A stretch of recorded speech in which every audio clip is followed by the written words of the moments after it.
Section 1. The hijacking terror in southern France. July 3, 1976. A sweltering summer day in southern France. The tranquility of a small town shattered.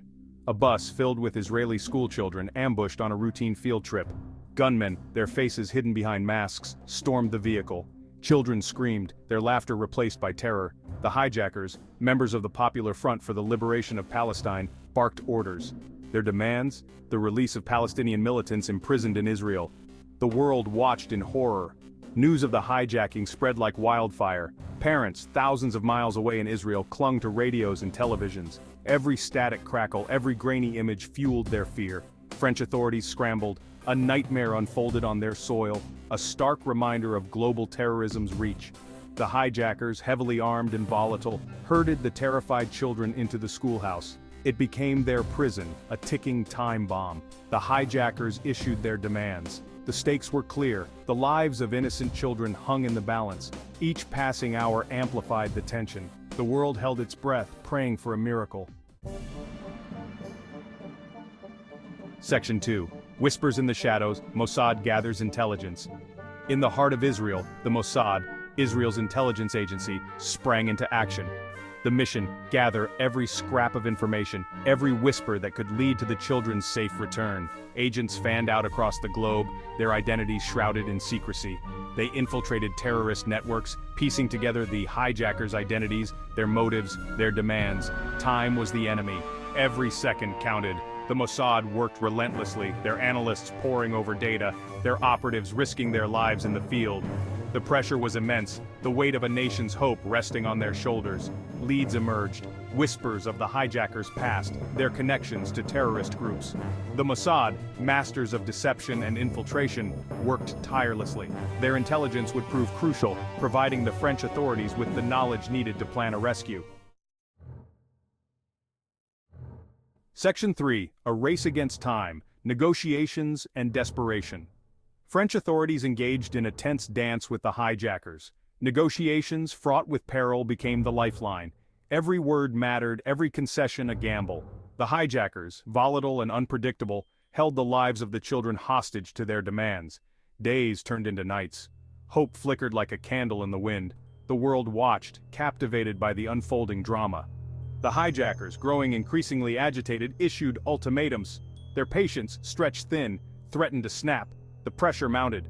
The world prayed for a breakthrough, for a sign that the children would be released unharmed. But the hijackers remained resolute, their demands unwavering. The fate of the children hung precariously in the balance. Section 4. Operation Jonathan. The rescue plan takes shape. Behind the scenes, a daring plan was taking shape. Operation Jonathan, a high-stakes rescue mission, was authorized. French Special Forces, the GIGN, renowned for their courage and skill, were tasked with the perilous mission. The Mossad's intelligence proved invaluable. They provided critical details about the schoolhouse layout, the number of hijackers, their weaponry. Every piece of information, meticulously gathered, was crucial to the success of the operation. The GIGN trained relentlessly, rehearsing every possible scenario. The stakes were higher than ever before. The lives of innocent children rested on their shoulders. They prepared for the worst, hoping for the best. Section 5. Storming the schoolhouse, a tense confrontation. The day of the rescue dawned, heavy with anticipation.